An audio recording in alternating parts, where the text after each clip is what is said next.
Even if a movie sucks with Nic Cage, there's something that you're always gonna love that's Oh, you're very saving Nic Cage. bizarre. I'm saving Nic Cage. Okay. Johnny T is getting pushed off a cliff. Oh my God, Mr. Carter. Oh I my mean, God. We're going to be talking about a beloved Nic Cage classic, Con Air. But I was actually thinking about this because I didn't get to watch Face Off, but it's one of my favorite action movies of that era. And, as we all know, it's got two 90s legends, two acting legends, two just like dynamic actors, Nic Cage and John Travolta. Now, I want to take you away from the 90s, Steve, and ask you this question. Through the years, through the decades, all the way to now, if you had to pick one and throw one off a cliff, who are you going with? I'm immediately going with Nic Cage, and I'm sorry because Johnny T, I respect it, but Nic Cage, I feel like there's a weirdness in there and a madness that you get you get something great every time. Even if a movie sucks with Nic Cage, there's something that you're always gonna love that's oh, you're very saving Nic Cage. bizarre. I'm saving Nic Cage. Okay. Johnny T is getting pushed off a cliff. Oh my God, Mr. Carter.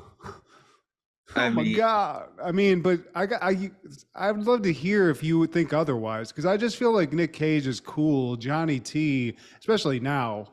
Back in the 90s, it was a much harder choice, I'd say.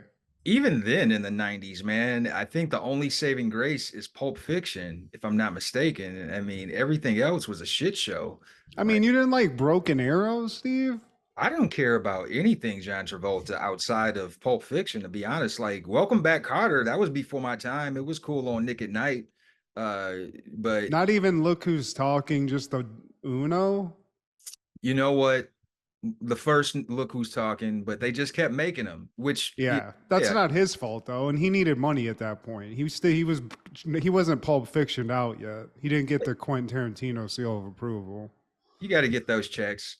But But I'd also say Swordfish Steve dug that movie when I was younger, and it showed us Halle Berry's titties for the first time. So there's that. If you're a that's all I cared pervert, about. Broken Arrow, I enjoyed. I don't get why you didn't enjoy it. Um, he had another Candy Bird. movie. I think it was called Domestic Disturbance, and it's a sleeper because it's with him and Vince Vaughn, and it's a guy who's like a divorced dad who's worried about his kid, and Vince Vaughn's like the stepdad, but Vince Vaughn turns out to be, I think, like some kind of criminal, like scumbag, and it's this whole thing. But it's actually pretty good. So shout out. Yeah, it's like you said, So I guess we're both saying Nick Cage then. Nick Nick Cage. Cage and Johnny T's just, oh my God. Leaving Las Vegas, The Rock. Yeah. The Rock, Glenn Rock. No, that's not him. I forget what the movie is, but it's the one where he's like, he makes the weird, like crazy face. And I feel like he's a lawyer in it. Um, Nick Cage. I just saw a great Nick Cage movie that where he has like a beard and a bald head. The recent one. It's yeah, I can't remember the name of it, but the movie where he plays himself with Pedro Pascal, that was pretty good. And John Travolta's on a slump, dude. He's on the Steven Seagal cinema train where he's just making straight to video, just like trash for Redbox. He lost his spouse, like I think in during the pandemic in 2020, man. So, you know, That's I'm sorry to hear that, but the movie quality is just declined. The movie he made, Gotti, that was that and that movie where he played like a special needs fan that Fred Durst directed. I think that was the last straw. Hollywood was like, yeah, we gotta stop this. forgot about was it honeymoon in Vegas, Raising Arizona? Peggy Sue got married Isn't he in some movie called like Blue Velvet or something? Like some crazy John Lynch or David Lynch movie? in the 80s. No, he wasn't in that. The Boy He in was, Blue. He was in Moonstruck. Moonstruck. I think Moonstruck's the movie I was talking about where he makes the crazy face. Also, he was in Gone in 60 Seconds remake, which people hate. It's kind of cheesy, but I love it.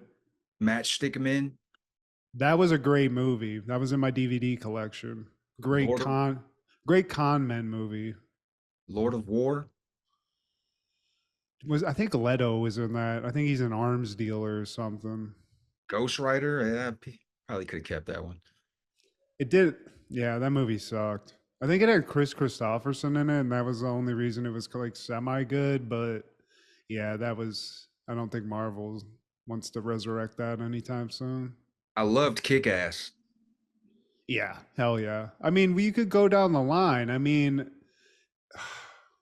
Con Air is also up there in terms of ridiculous, crazy movies, and that's what I love.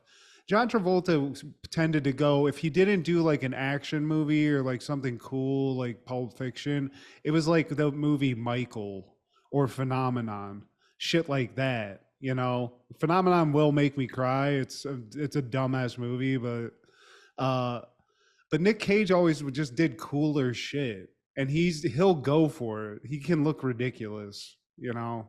He doesn't care about that. He's like Jeff Goldblum. I feel like it's just you In a get what way. you get. You remember Valley Girl from the early 80s? Sounds so familiar.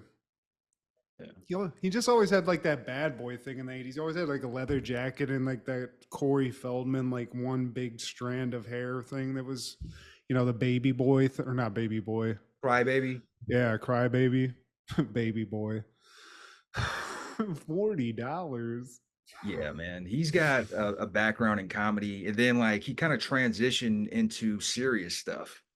Isn't he the nephew of Francis. yeah, Ford Yep. Coppola? Yep. Yeah, he's a Coppola.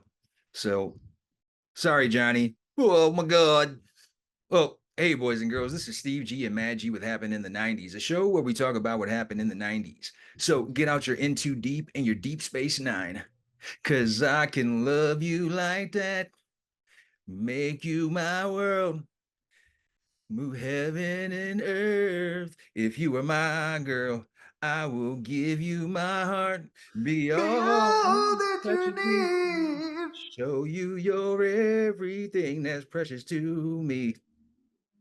I can love you like that. need. Love you like that. The 90s. See, I Dun, just dun. tied it in. That's that that early 90s R&B, man. You just can't get enough of it. They didn't even have to like say anything sexual. It was just sexual because of the quality of the music and just the silky sounds, Steve. Silky smooth, man. And today, my friend, we're talking about all things 6 in the 90s. Starting off in 1993, South Beach debuts on NBC. Man, I think it only lasted for about a good, what, seven Couple of episodes? months. Couple of Yeah. months, Steve. Yeah, from June to August. I never clocked this. I'm reading that Dick Wolf was involved in this and it tanked. So this is one of the few losses Dick Wolf ever took. They can't all be hits, man. But But Eagle Eye Cherry, we talked about this before recording, man. I thought you thought that it was a band, and it's the actual man, and he was in yeah, the show. yep. So save tonight because the Eagle Eye Cherries. Like, and look at the vibe of the guy too. He almost looks like an ethnic Yanni in a way, like or just something exotic. Like he was cool with Lenny Kravitz, He right? doesn't even have shoes on in this photo because he's South Beach like that, Steve. It's just South Beach. And do you recognize the girl in the red hair? Your noggin's kind of messing. I can't see her, but I'm trying to access some photos of South Beach here, and I don't understand who that is. That's Lieutenant from New York Undercover, Patty D'Arbonville. Oh, okay. And the first episode ever guest starred the British actor Christopher Bowen, Steve. So Christopher. that's FYI there, just in case you wanted to know. Dmitriev in the first step, he's English. And it's some weird and wild stuff. But in 1995, All for One release and The Music Speaks. And the only track worth mentioning is I Can Love You Like That. That shit still goes hard. I Like mean, that's timeless, Steve. So you're telling me they're a one-hit wonder, but that's their one hit. this is their second album, I think, and they had some slappers on the first one. I remember them being on an episode of Family Matters, and this is the kind of R&B group I feel like that was catered towards our age demographic at the time. They were safe. They were kind of like a modern a 90s barbershop quartet. They weren't as racy as Jodeci, as daring as Rex and Effects or somebody like that. They were just like they were innocent, they were clean cut, they all matched. Look at them with their jean jacket. Can I ask if there's a white dude in All for One, Steve? Yeah, you're looking at them. He, I gotta say, Steve, at one point, that guy and me equalized into somebody that looked almost the same. He looks like me when I had more weight on me now. Like, I'm looking at a newer picture of this guy. I don't know what his name is, but All for One, they do look like a nice, like, easy, safe band, especially as older men. They all look like dads. Easy on the palate, you know. Hey, dude, they made one hit that I've heard on the radio as recently as a couple weeks ago. So I mean, it's still going, Steve. They were equal opportunity too. They had two brothers, a white guy and a Mexican guy. Yeah, dude, I love that. And the white guy is hella white. It's not like John B. White. It's me. Hey, but he can belt those tunes. He gets a seat at the picnic. Come on, cousin. Which one was he? Is it Jamie? Is he? I'm guessing he was Jamie. Man, Is Jamie, Alfred get your white ass over. or no? Hey guys, I brought some wine coolers. Look at Jamie's over here, man. Actually, I'm assuming based off the last name, Tony Borowiak. I'm guessing that was the white guy because I don't think it's either of the brothers. And Alfred Navarez, yeah, we know which one. I mean, it could be Tony. I mean, like it reasons to me that if you're gonna have a white guy in an R&B group, it's probably gonna be an Italian guy because I feel like they have the most flavor of a white dude. You know? Cousin Tony. Come on, have some of these barbecue ribs. But also in 1995, Primus releases Tales from the Punch Bowl. And man, I fucks with some Les Claypool. I am super good on this album, though. Sounded like a lot of noise. Does this one have the Larry was a race car driver? It's, Some goddamn. It's not. My buddy, I remember this cover, but I agree. I feel like what you said is kind of true of a lot of Primus, but it's technically amazing. It's just the main guy's the bassist. Like all the other stuff is kind of secondary to that. So it's just weird. But shout out Les Claypool. We all know he's a god. So, they're not all winners, Steve. it does have Winona's Big Brown Beaver, though. And I stand for those kind of titles. Yeah, I like weird shit too. That's the only reason I ever liked like a band like NoFX because I don't like punk music, but their album art and names of songs are insane. So You like weird stuff? Or Heavy Petting Zoo, Steve. Look it up. It's are you weird. into foot stuff? I know a guy. You want to know what's weird? I went to a comedy show last night, and that was a huge thing in the comedy show. The guy admitting to being into feet. So I'm not, but there was a guy in Columbus that was fully into talking about it last night at Funny Bone. So Ugh. he was all about it, Steve. He even knew the dates and times of when he found out he liked feet. It was very specific. So to all those weird feet people out there, live your fucking life. Suck on a toe. Yeah. I've done it a couple times just into like drunk haze. I've sucked the toes, Steve. I'll admit it. They like on it. record. They like It's just weird. It's like passionate. It's not common, but hey, man, exploration. Let that freak flag fly. But 1997, Con Air premieres in theaters, and Fuck Yeah. Marry Kill, newly paroled ex-con and former U.S. Ranger Cameron Poe finds himself trapped in a prisoner transport plane when the passenger seizes control. Directed by Simon West, starring Nicolas Cage, John Cusack, John Malkovich, Steve Buscemi, Ving Rhames, Colm Meaney, McKelty Williamson, Rachel Ticotin, MC Gainey, Danny Trejo, and Dave Chappelle. Damn. Fuck a goddamn Expendables movie, Steve. They already did it with this. Every hitter you could think of was in this. Dude, they hit on everything. You got the serious dramatic guy in John Cusack, and like And he's even kind of he's the funny too, because he's like the flippant FBI agent who's fucking with the brass, Steve. He's got a boss that hates him. He ties his boss's cherry, like classic car to Con Air and destroys it in an attempt to stop it from taking off. But this movie, Steve, I've watched it recently.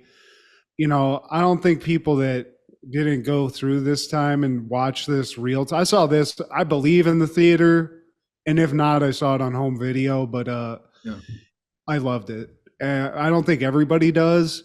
It's cheesy. Nicolas Cage in this movie puts on a weird Southern, almost Creole accent that I can't figure it out completely. Alabama.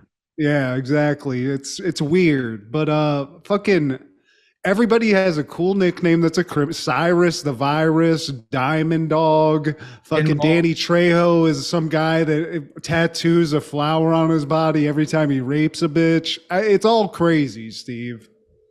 Steve Buscemi, he just looks the part. Like he could play like a nerd, or he could play like a weird serial killer. He just looks. He just. I think in this he's a cannibalistic serial killer too. They point him out. He comes in like a Hannibal Lecter get up, and then they put him in a cage and stuff. But he's pretty cool. You think at one point he abducts a young child, but he doesn't. He's just out here chilling in Vegas. I thought, yeah, because I'm gonna be real with you, dude. Like, that was my first time watching it over the past week. Like, I knew and I've heard about it, and I fucks with Nicolas Cage, man. But it's one of them things that I just always had on my list, and it was like, oh, this is the perfect time. Let me see on these internet back roads where I can find it, because it's not available on any of the streams.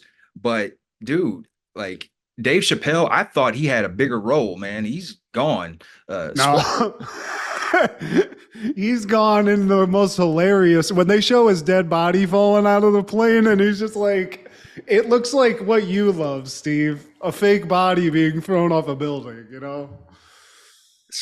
This one was kind of nasty though. The guy's like adjusting his like car. He's like, man, I think I got something on my windshield. Yeah, you got something on your whole car.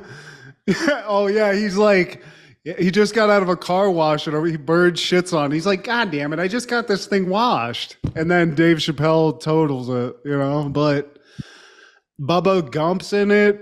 He's up in this. He needs fucking vitamins or insulin or something. I think he's diabetic. Yeah. Is there a stipulation in McKelty Williams' contract where he has to die in an Alabama man's arms? Because he did that with Gump. I just can't hold me. I think he just has to be on the verge of death and sweating at some point in the movie. He's like, I need to be moist and I need to be like on the verge of death, giving a speech. But this movie works in a weird. It shouldn't, you know. It's cheesy. There's all these times where the plane has to land. They have to trick cops, and then they get out. They have to retake off. Swamp Thing becomes the pilot at one point, and Swamp Thing's like a swarthy, like, you son of a bitch. It's that guy. If you've seen Club Dread, it's the shit in the apple pie guy. That's a really deep cut. But yeah, man, I don't, there's no way to succinctly put this other than just to say, Con Air makes no sense. Fantastic movie. I just also have to add, we talked about it earlier, man. Nicolas Cage had a hell of a run. It kind of parallels with Jim Carrey's 94, where, man, he came out with this on June 6th, and that same, just 2 weeks later, June 27th, man, is when Face Off came out with John Woo. Yeah, I remember that being somewhat concurrent. And then I wonder when Gone in 60 Seconds came, because that's in the trail. Like, because that was a huge movie. People don't like it. That movie was fucking huge when it came out. That has to be closer to the end of the decade, though, like 2000. 99. Okay, so it was 2000. But he did The Rock the year before in 96, man. And Damn. leaving Las Vegas in 95. So he had a nice run, man, from like shit, you could say 93 because I liked Amos and Andrew with Samuel Jackson. That was like I feel like a spoof kind of cop Yeah. movie. But that same year, that same day, 1997, Farrah Fawcett makes a bizarre appearance on CBS's Late Show with David Letterman. Fawcett tells long, rambling stories without a purpose, fails to understand simple questions, and gets easily distracted by things like blinking lights on the set. Man, Farrah. Was she just wasted, Steve? I'm assuming she, or was it like a mental thing? I thought so. I think the world thought she was on some kind of drug or she was drunk, but she said she was doing this for publicity. Oh, this was an act. That's what she said because she revisited the Letterman show and explained herself, man. And yeah, like a lot of people were concerned. RIP to her. She's definitely on my, like, I wouldn't say Mount Rushmore, but like Hall of Fame of hotties from Hollywood, man. Like, Of old school hotties? Hell yeah, dude. Farrah Fawcett? especially in her prime. Like, Fuck yeah. she was hot into her older days, man. Like here, she's probably like in her 40s, 50s, and like Farrah, dude. I'm Farrah. I'll fucking open up the faucet. I'll drink, Steve. the Lord took his time with you, girl.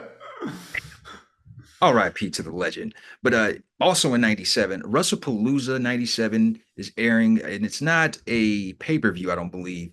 It's aired from the ECW Arena in Philadelphia, filthy Pennsylvania.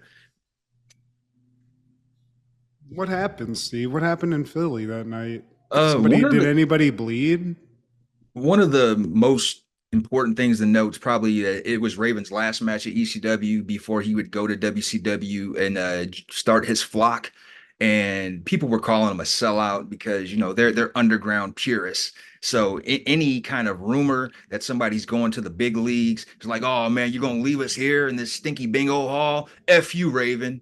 And so like he had his loser leaves town match with Tommy Dreamer. One of his proteges was Chastity. So Raven comes out with Chastity. Tommy Dreamer comes out with his girl, Beulah McGillicuddy. And I don't know if I've said this before on record, but Beulah McGillicuddy is the GOAT. She is the finest of them all. Finer than Deborah, finer than Sherry, finer than all of them. Would you lick the butt, Steve? Yes, there. Well, I mean, Okay. that ain't saying a whole lot, man. I do some Mm. stuff to Sherry, but Beulah, man, she actually has a one of those corn videos. If you dig deep enough, yeah, she's got one of those corn. What? Yeah, man. Yeah, yeah, yeah. I've been trying to avoid porn, Steve, but I'm gonna need Same, to check that out for same. sure. But it just for like investigative purposes. Just yeah, just for that, Fuck yeah. for Damn, research. Beulah. I agree though.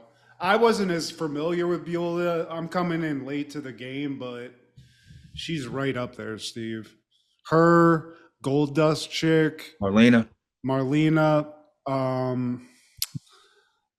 Dude, I feel like Marlena, like strangely enough, like I don't even like that type of woman, but she just does. It's just a thing. I don't know, Steve. I want to take her away from Gold Dust and just make everything safe. I don't know.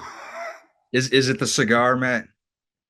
I just the whole vibe, Steve. I like somebody that's I like a cocky chick, And like she's if laid back. yeah. And I feel like you throw some weed in that cigar and we're both having a good time, you I know? don't I don't know if this drops her rankings, but like after Dustin Runnels, after they divorced, she dated New Jack for a little bit. I don't know.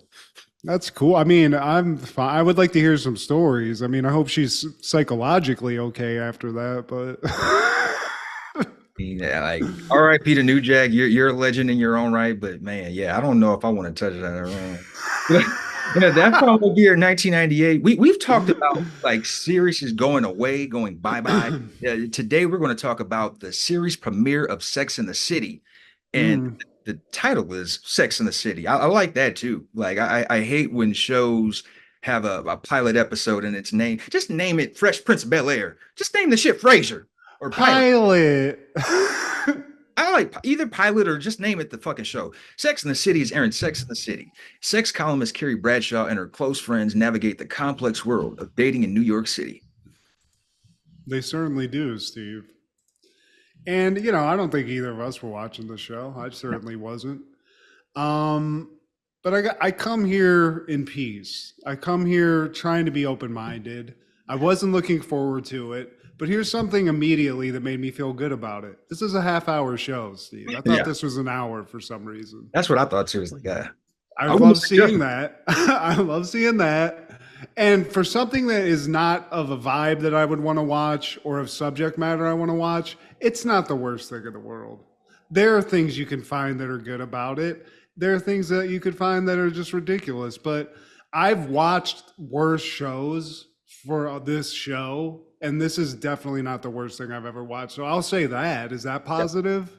Yeah, for sure, man. And it's not Friends. Like I thought we would never have to go to Sex in the City, but here we are. And like you said, it's not actually a bad show.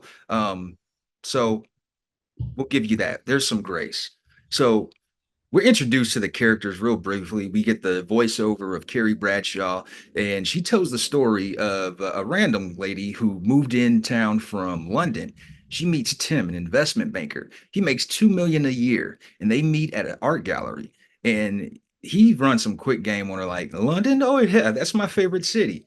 And they hit it off. They go do some golf. They go to expensive restaurants. They have good sex, and they even share secrets. 2 weeks, Steve. It's just a whirlwind. And at the end of that, Tim actually even asked her to marry his ass, which, I mean, come on, that's crazy. But this is New York, Steve. It moves at a different speed than us small town folk realize. So, pops a question, but immediately, Tim, it's weird. He's like, yeah, marry me. Oh, man, I gotta go out of town though. So, quick, put a pin in that. Mom's sick. I'll be back at some point. This is probably all going to blow over. And then Tim just ghosted her, Steve. And this is a true story. It's a story that Carrie has heard from a real person. And this is just another tale of sex and lies in New York City that she's covering as part of this Sex in the City column that she writes. So all men are dogs, rich dogs also. This guy, I mean, this he took her to a brownstone. I mean, the level of deviousness here. I mean, Jesus, everybody's taken somebody out for a dinner and been like, "Oh yeah, I'm totally into this," and maybe had some sex that didn't lead to anything. But taking a chick out to buy a townhouse. I mean, goddamn, Yeah. He that's broke every devious, carpet out. Steve. And he pumped the fuck out of her, man, because now she's left jilted. You know what this remind me of? You know that Army Hammer guy where they said that he was eating bitches? He pulled shit like this, where he would take chicks out on these expensive, lavish, well, they weren't even expensive and lavish, but he was like an actor. So he's like, come on a weekend in Palm Springs and, and he'd ghost them. So minus the eating of bitches or hog tying them or whatever that guy was up to, it's kind of a similar vibe here. So maybe that's what these New York like socialite people they're like, Steve. They're trying to just to move people around like chess pieces so they can fuck them. Oh. Carrie, she's familiar with the lay of the land because she said here we get breakfast at 7 a.m. and then we forget about our hookups. Hey, and I do like, because in this we also see other people's stories. It's kind of like pieces of interviews from different people. We also meet some of her friends, Miranda, who's like the short-haired one is what I'll call her, Charlotte, who's the one to the left of Steve's head with long brown hair, and they all have different opinions of men. Some people think men are pigs, other people don't. They interview some guys, and the guys are saying that the women are too picky or they're too this or that. One guy even implores somebody to just marry a fat guy. Yeah. And he's not even fat, but he's just saying as a piece in this, hey, why not marry a fat guy? And I say, why not? As a former fat guy, why not? I agree. Because it's not like you women didn't have options. You just want Alec Baldwin. That's what he said. And I don't know if that reference aged well, but like, Yeah. Mm. yeah, I mean, you have all the options that you could have referenced. But yeah, man. And then we also meet Skipper, and he's the naive, like, got the idealistic heart, and he just wants to do right. Yeah, he's a Romeo in his own mind. It's just like, I'm a nice guy. I believe in opening doors and buying roses on the first date. And, I don't get sex. Yeah, dude, look in the mirror. Yeah. Welcome to life as a nice guy. That's what happens. Yeah.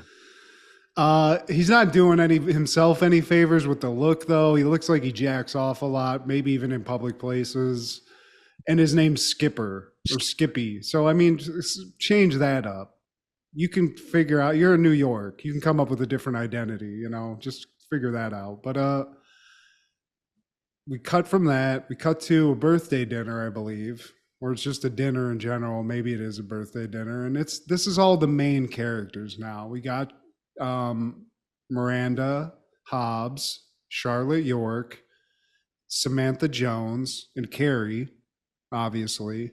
And I just got to say, Steve, right away, Samantha, she's the one I love. She's a cougar, she's a whore, and she's unabashed about it. She just loves fucking, Steve, and she is hot. And she's the chick with the green eyes from Big Trouble in Little China, and I respect that. I always go to Police Academy. She was Steve Gutenberg's love interest, but Well, she she can hop on this Pork Chop Express, Steve, and I'll take it right down to Tuna Town. So, bye bye.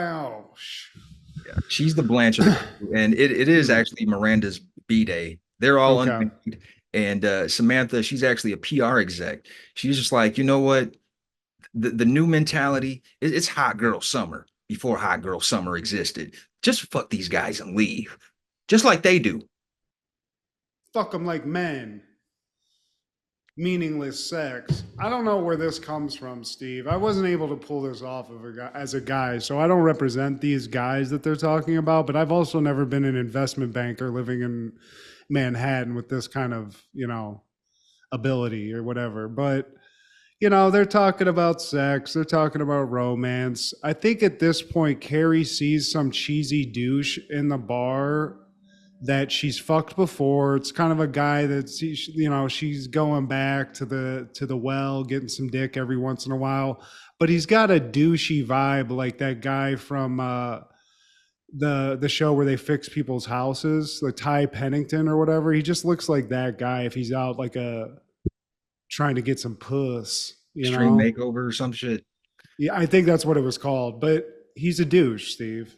But I guess he fucks good, so Yeah, she even says he's scum, but she's got a play in her playbook, man. She goes to the ladies' room and she acts like she just ran into him. It's like, oh, Kurt, I haven't seen you. I haven't seen you in a while. What you been up to? Oh man, I've been cool. I've just been doing me, doing chicks. What about you? Are you seeing anyone? No, I'm not seeing anyone. What are you doing later? Oh, you. yeah, come to my place about 3 o'clock. A 3 o'clock fuck appointment, Steve? What does he do for a job? You guys are living in New York City just fucking and eating dinners and shit. Work a little, but this is a TV show. So they got a fuck appointment. Um she follows through on this plan, Steve. She gets eaten out. Um they're fully about to fuck, and as she gets her rocks off, what's his face, douchey McGee's like, hey, my turn, which is weird. I don't think that you need to just go out and out say that, but he says it. But Carrie's like, oh, you know what? I actually have to go. So jack off, appreciate the little cunnilingus sesh, which also is really bizarre. But hey, man, I would have done this too. I get it. For But Carrie, sure. she leaves him with some blue balls, and this was her plan all along. She's going to assert dominance, Steve. Congrats, Carrie. You got your point. And then she drops her bag on the way out. And Mr. Big, this is our introduction to Chris Noth, Mr. Big himself, no Ronald Isley. And he helps her put all her things back in her purse. And he sees that she's got some special lubricated condoms with the Hey, reservoir at the tip. You know why they call me Mr. Big? Those aren't big enough. Feel what I'm saying? Yeah. Um, but she's kind of like doing the walk of shame, I guess. So she just like, thank you, and just Oh, kind of embarrassed. He gets in his little town car. They go their separate ways. And then we go to a diner, Steve, and Carrie's having coffee with the nerd Skipper. Skipper Johnston. Skipper, how the fuck are you living in New York? Like, and you haven't been murdered or just robbed by somebody? Just down, I don't get it. But he's like, you know what? I've been on a fucking, I'm on a slump. For some reason, the Skipper can't get any pussy. I don't get it. I would think with this look, the demeanor, I'd be getting it all day, but I can't. So hook me up. You got all these slutty friends. You're a slut communist. You're a slut communist. Well, Uh, I know a girl, Miranda. that's the one. Why not hook him up with Samantha? Just be like, hey, Samantha, come on, man. Throw You him know a why, fuck. man. You know why. Come on now. But she's getting hooked up.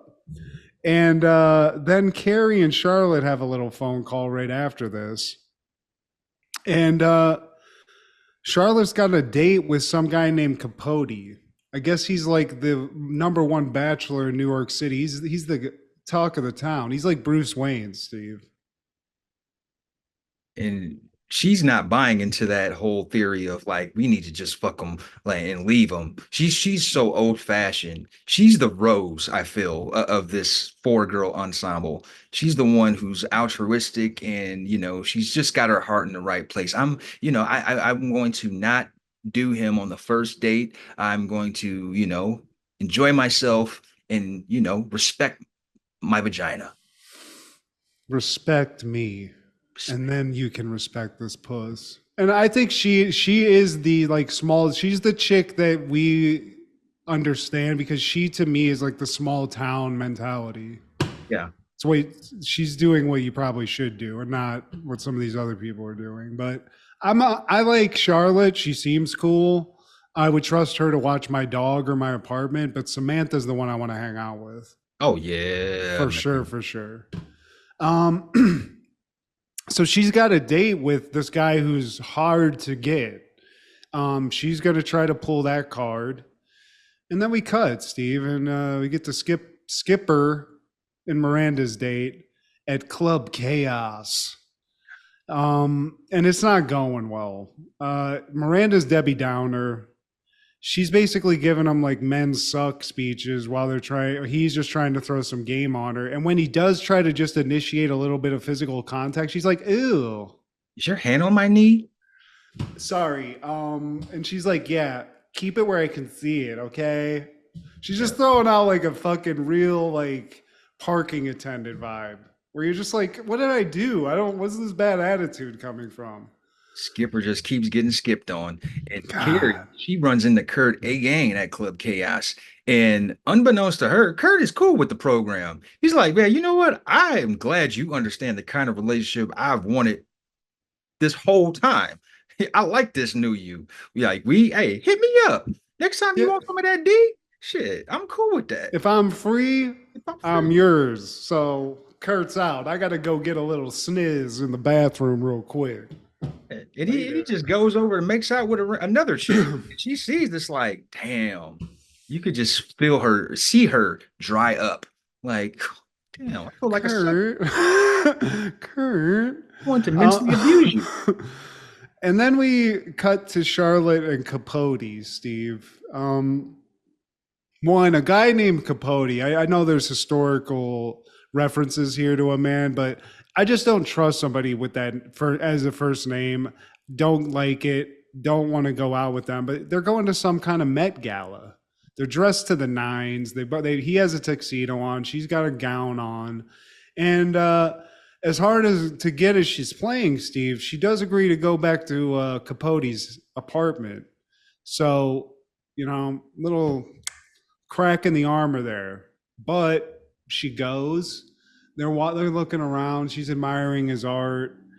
And Capote's like, yeah, that art piece is tight, but that body. And he's starting to throw it at her, Steve. He gets a little kiss. He pushes her around a little bit, sexy like. and He stops him on his way to second base, saying, "You know what? I have to go." And he's respectful. He's like, "You know what? All right, I'll call you a cab." So the cab gets there. They say their goodbyes, good nights. And he's like, "Well, so what are you doing next Saturday?" "I'm having dinner with you." And he's like, yes, you are. he thinks like, you know what? On second thought, you know what? Scoot over. Where you going, driver? All right, yeah, you know what? Drop me off to Club Chaos. And Charlotte's like, "You're going to Chaos?" He's like, "Yeah, you know what? I understand where you're coming from, and I totally respect it, but I gotta have sex tonight." I Truman gotta get Capote, that nut off. or was it Truman Capote? Capote Duncan, that's his name. Two last names for a name. Dude, Capote gotta get this nut off, bitch. hey, and women say they love transparency. Dude, there you go. I love that he was like, you know what? I completely respect what you're talking here. I get it. But this is a scientific thing, lady. If I don't get this evil out of me, I'm going to go on a psychotic rampage. That's what just happens. You seen werewolf movies? It's kind of like that. But if I just get one off, everybody's cool. So I'm doing this for everybody's good.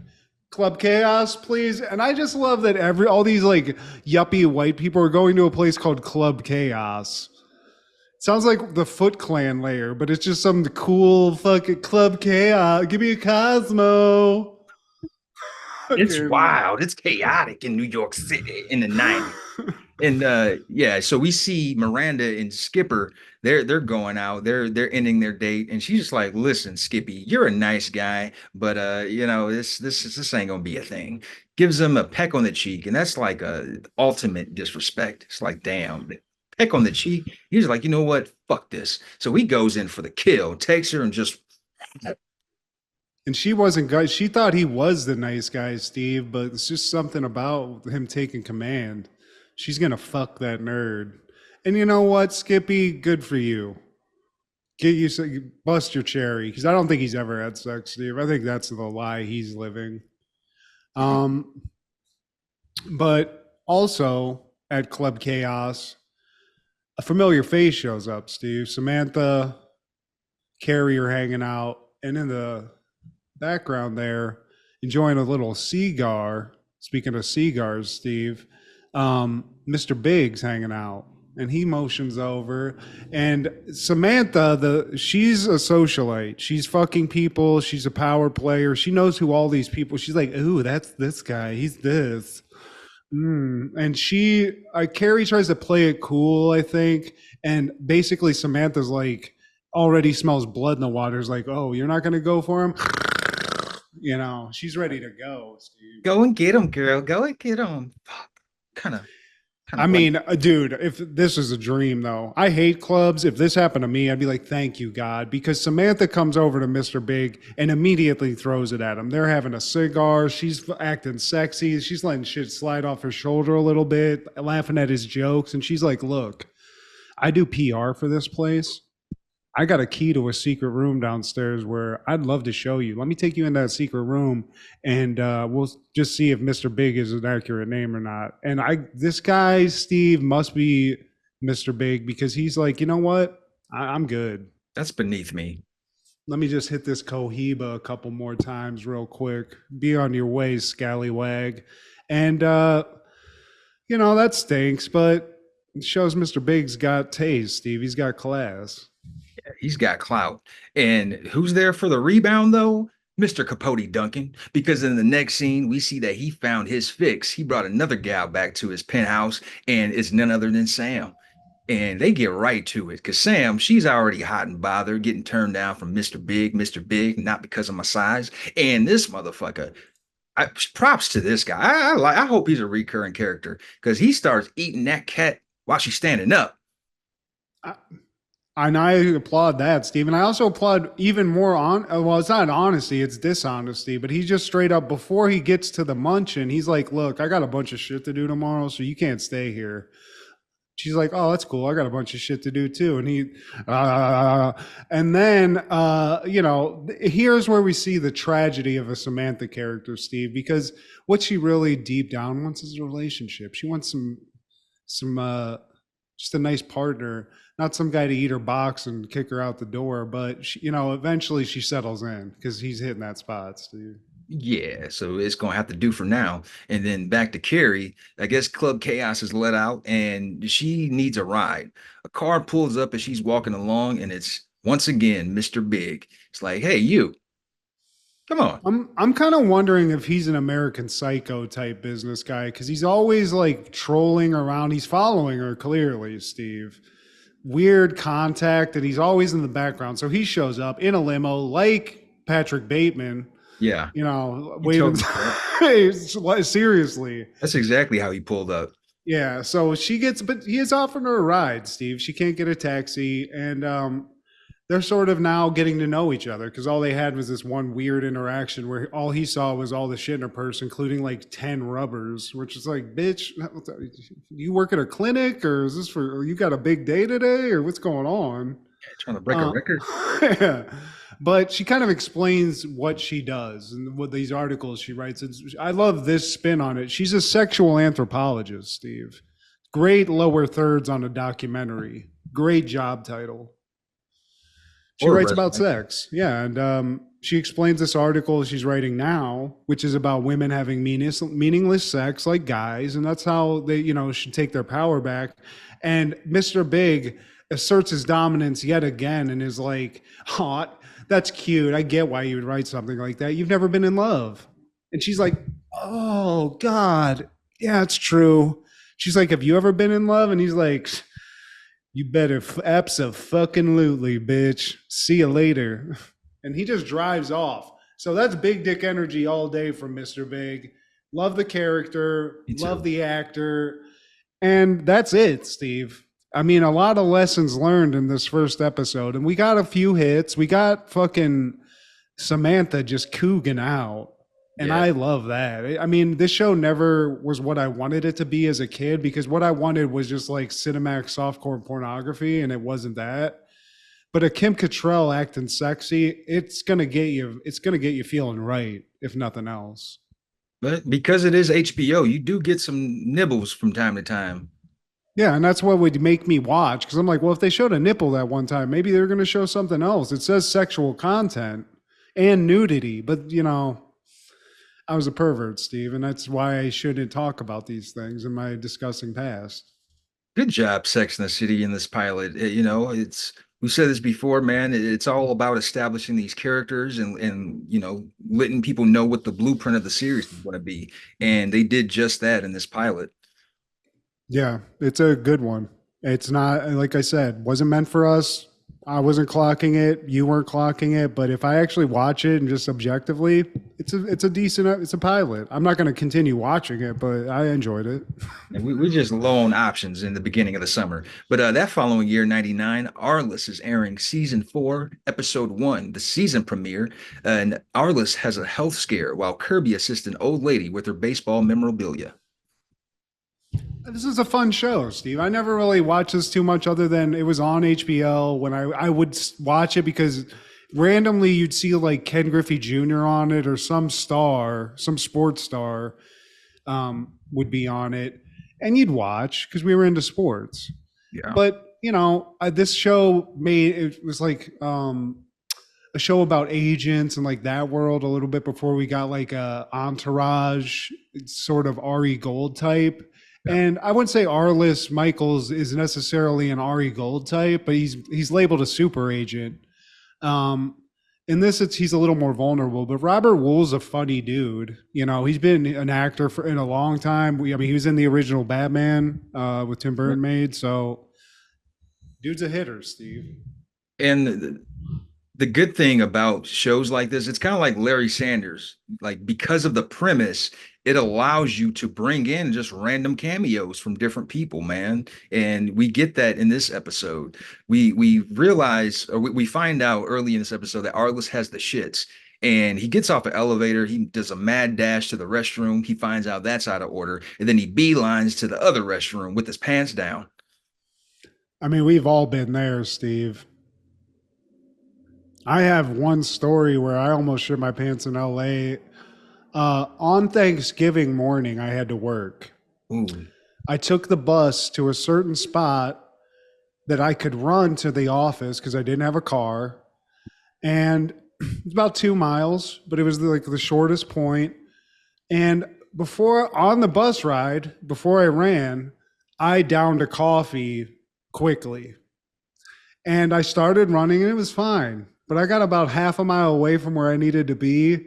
And I mean, when I say I was trying to hold shit into my body for a solid half mile, I have never been so close to just accepting fate and just shitting on the sidewalk that I was that day, Steve. I mean, I was so, it was the greatest shit I've ever taken when I got to work successfully. But dude, nearly 5 or 6 times where I was like, it's going to happen. Okay. And I was getting ready to, and I couldn't.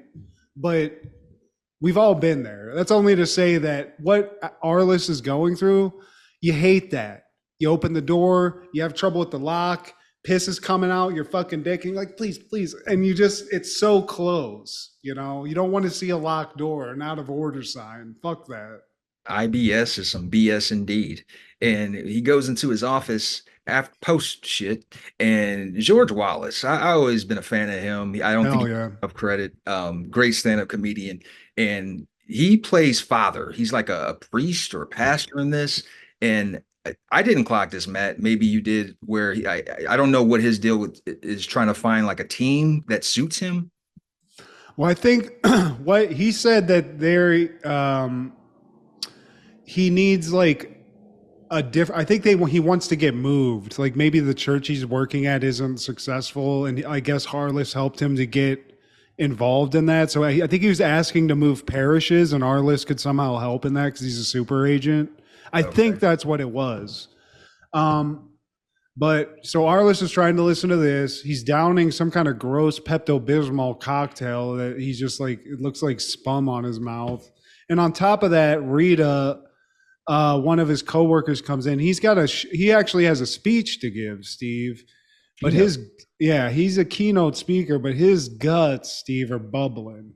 And if that wasn't bad enough, then the homeboy from Spin City, Stanley, comes in and he's like, hey, check this fucking shit out. And we turn on ESPN. Dude, what's the guy's name that used Kevin to be? Brown. Yeah.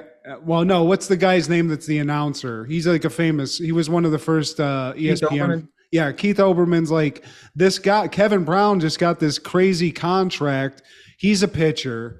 So Arliss sees this and does the agent math. He's like, well, fuck, cause and effect, which is the title of this episode. This guy gets the deal, which causes my guy want a bigger deal because he thinks he's a better pitcher. Arliss's guy is Roger the Rocket Clemens. You know, he's fresh off some tea. He's got some steroids in him, and he's fucking pissed. So Arliss is like, well, fuck, 5, 4, 3, 2, 1. Phone rings, and it's Roger Clemens. He's like, so where's my fucking helicopter? Where's my jet?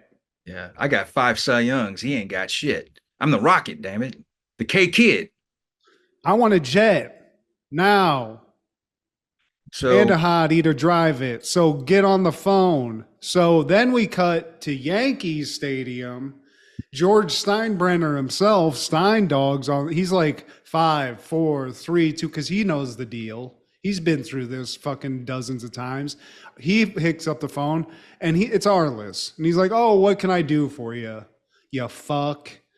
And shit's not going his way, Steve. Arliss is just having a tough day. And it's just, you know, he's got fucking mud butt.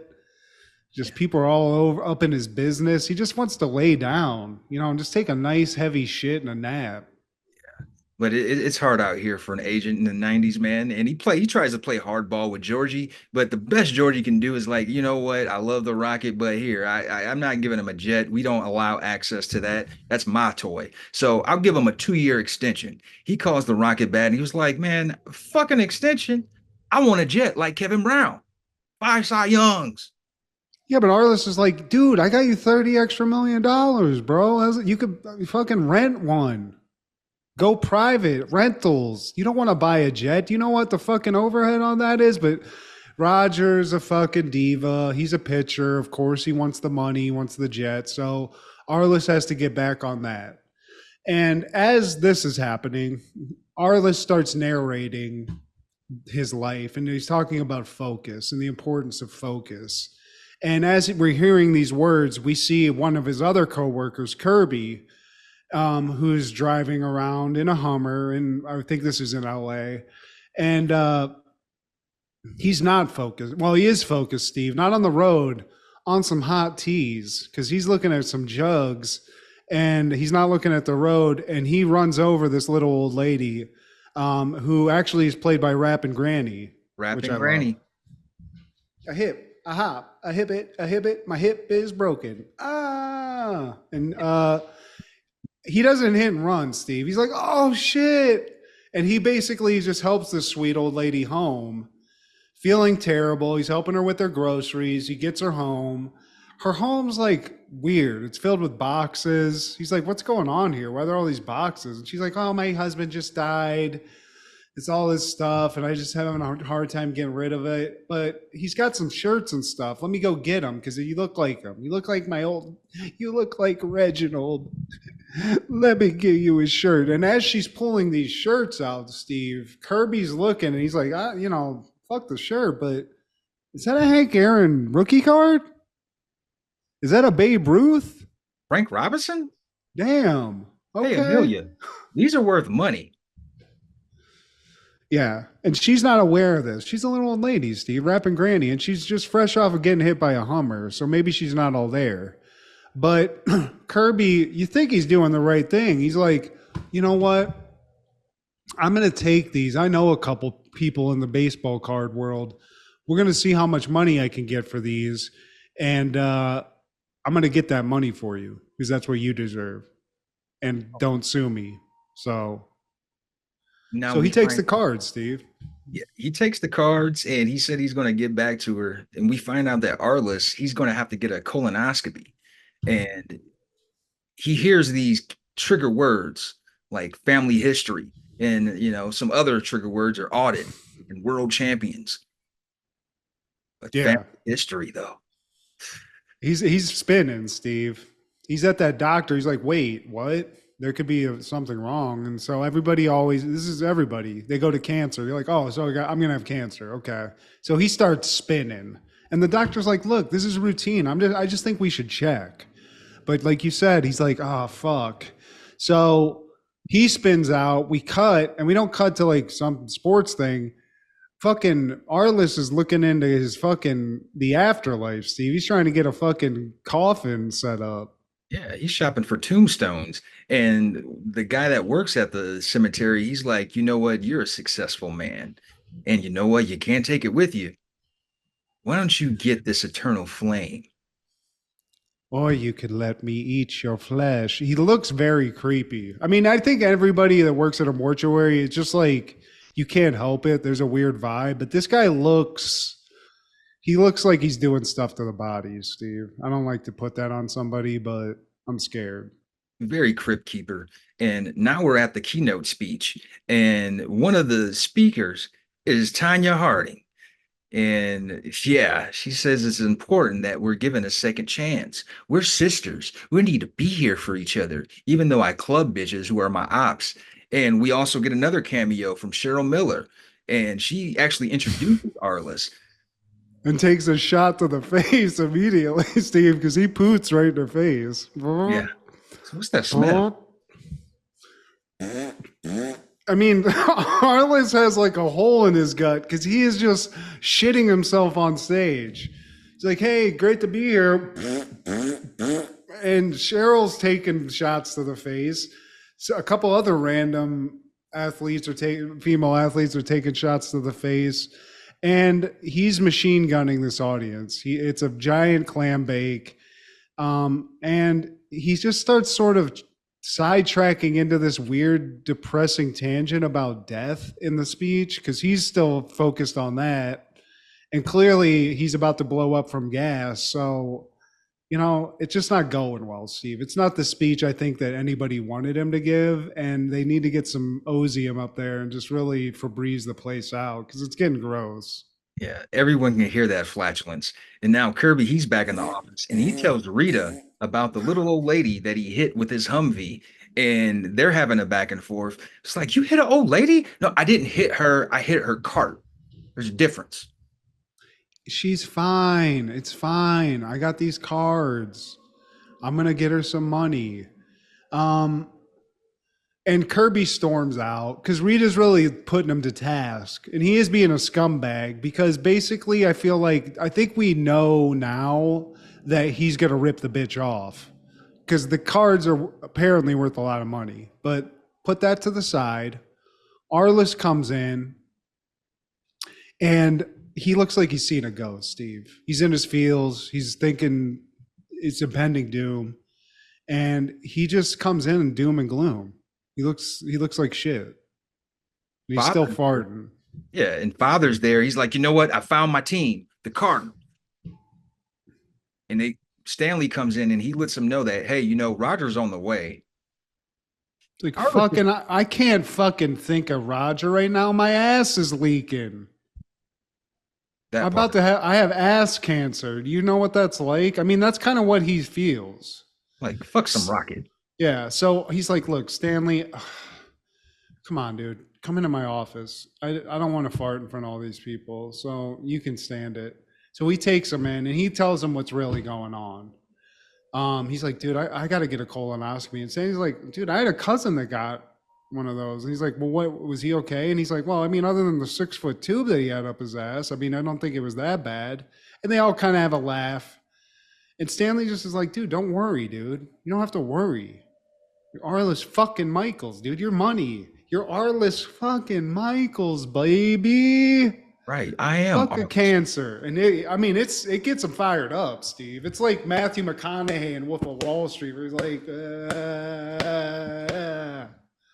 So that's his show me the money speech. And, Amelia gets a call from Kirby. He's like, you know what? I found a guy.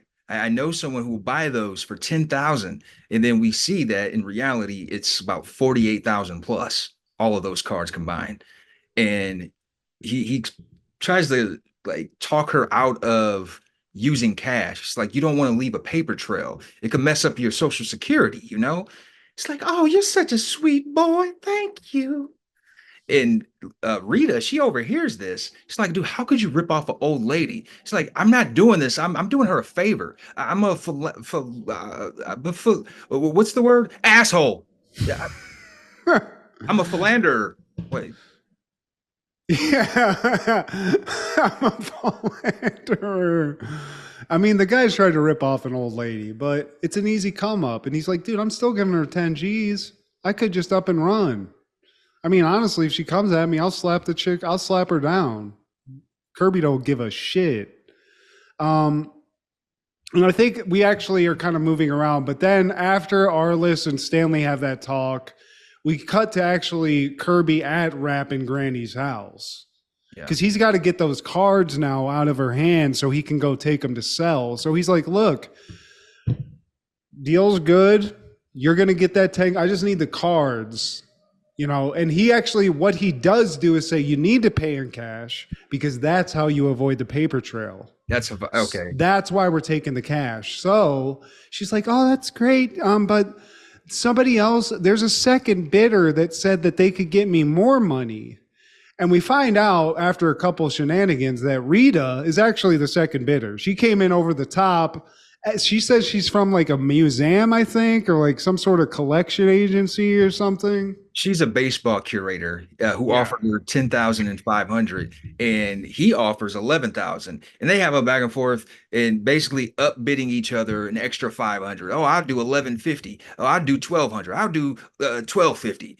And they have an argument saying like, why don't you just stay out of this? What you going to do? Call the cops and tell them about how we're trying to rip off an old lady? Yeah, but she gets them up to 14K and they agree to split it. So now they got the cards. They're going to go take that to place to sell them. And they both agree to rip off an old lady. So both these people are scumbags. Um, cut to the colonoscopy. And what I see, I'm going to have to get, both of us are going to have to get one of these soon because we're in our 40s, Steve. So what we see here is a nightmare. He's under sedation. He's getting fucked in the ass by a giant tube. Camera. We get to see the whole shebang. We get to see him breathing in a weird way that really freaked me out. It's like he's giving birth. Yeah. So we get to see that, get to freak out about that a little bit. It's going to be fine. You know, it's going to be okay, Steve. Thank you. But we cut to the baseball card store. Rita and Kirby, they're talking to the guy. The guy's like, hey, man, these are fucking fake as fuck. Like, and I mean, I don't know what Kirby was thinking, not looking, because like they turn over one and like, I think it's the one Rita has. And she's like, oh, I didn't know Hank Aaron played for the Millennium Falcons. And it's just like, it's like when you see those weird like Korean shirts that it's like American shit, but it doesn't make sense. It's just like a mishmash. That's basically what they got. They got a bunch of Fugazi cards, Steve. They're worth nothing. And they've already, and that's the thing, Steve, they've already given Rappin' Granny 14K because that's what she was going to make. They were going to sell it, obviously get a bunch more, but they already gave the bitch 14K. So now they're like, oh, fuck. Yeah. So they run back to Amelia's crib and the place is gone. Like everything is gone. She's left, but she did leave a little note with a flower pot and it says, thanks, Amelia.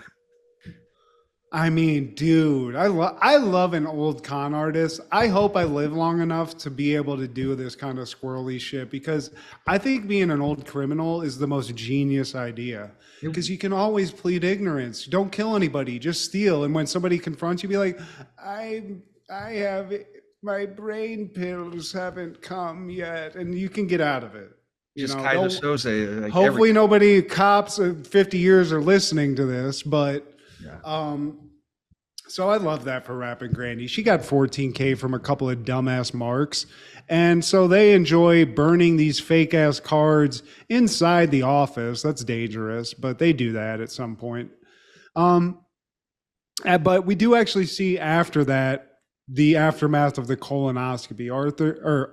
Arliss is hanging out in the doctor's office, finding out that he's going to know the results of this procedure in a couple hours.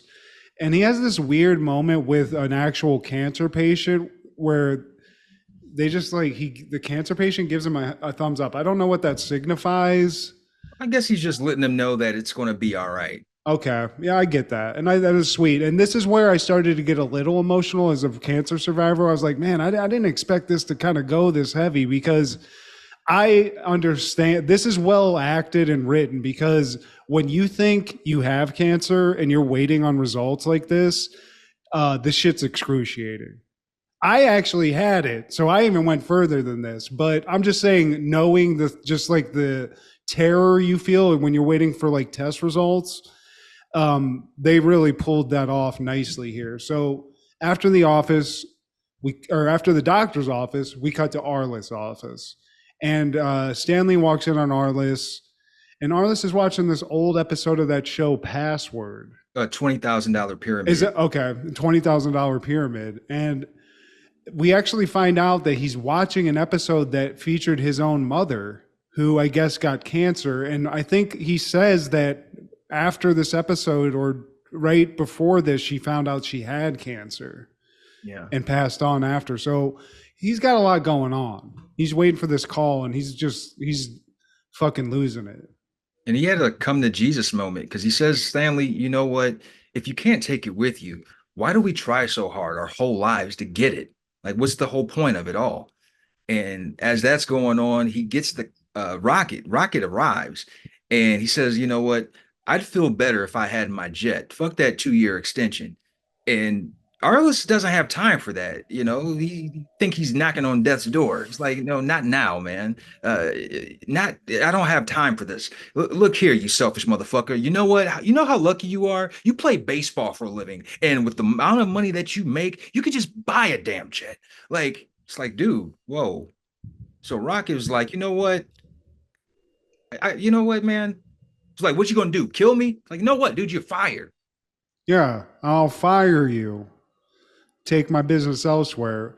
But Arliss, as that happens, the phone rings. So everything, the world stops. Roger Clemens is out the door. He takes the phone call, really lays it on thick because he's like, oh, yeah, my lymph nodes, that too. Oh, yeah, yes, okay. And then he hangs the phone up, and like obviously Stanley's like, "Oh shit, dude, you got cancer?" He's like, "Dude, I have an ulcer. I'm gonna live." Ulcers. Fuck yeah, dude. Let's go do some fucking cocaine. I'm fired up. Let's have an It's ulcer fine. party. Yeah, dude. But now he's got to deal with this Roger Clemens thing. Shit. And he's like, dude, I fucking can't believe I called him a bitch. Okay. So he catches up with him. And Roger's like, dude, fuck off, man. You said some really fucked up shit about my kids too. I don't know if you remember that. And Arliss is like, look, I couldn't get you the jet. We got you the 30 mil, and I got you something even better than a jet. I got your personal reverend right here. And it's George Wallace, Steve. He got George Wallace a gig, and he sells that to Roger Clemens. It's a twofer. Yeah, get a better relationship with Jesus, and it'll be hilarious. I promise you. He's friends with Jerry Seinfeld. And that's it. That's it, Steve. Arliss cancer free. Roger Clemens pissed, but I think he's gonna get over it. He just needs to take that cycle down a little bit. I think he's juiced up a little bit. This is right in that era. Yeah, man.